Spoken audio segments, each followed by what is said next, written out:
You are officially at term now at 37 weeks, but your baby is still considered early term.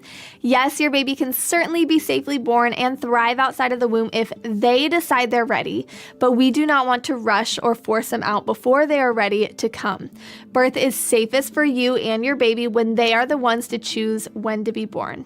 Before we go on, I'm Bridget Tyler. I'm your childbirth educator, a birth doula, and a mama. Subscribe to this channel and hit the bell so you get updates on all empowering educational videos that come your way. Now let's talk about baby.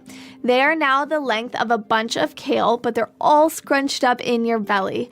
They're likely head down, but if not, you might start to panic thinking your only option is a C-section. Take a deep breath. It is not your only option. You can check out the resource link down below for flipping a breech baby and start doing those things religiously from here on out until your baby is head down. You can be seeing a chiropractor or a pregnancy body worker, doing acupuncture, moxibustion, swimming, or talking to your provider about an external cephalic version or ECV, where they manually turn baby in the womb from the outside.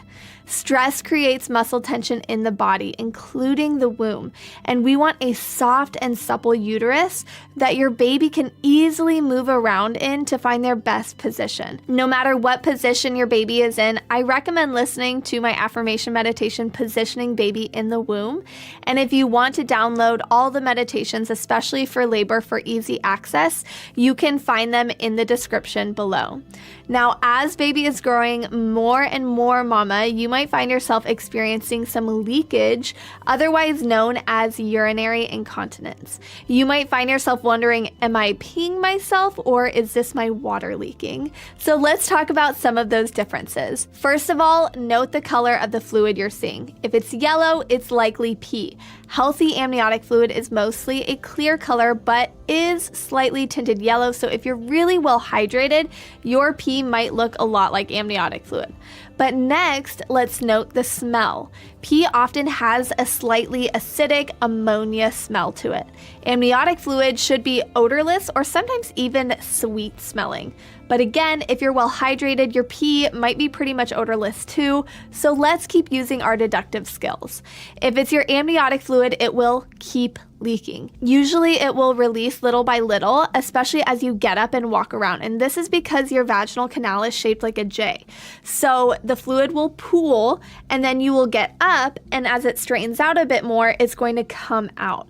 If you pee yourself, it's likely not going to keep releasing over the course of several hours, but sometimes baby's head is right on your bladder and the pressure is just too much.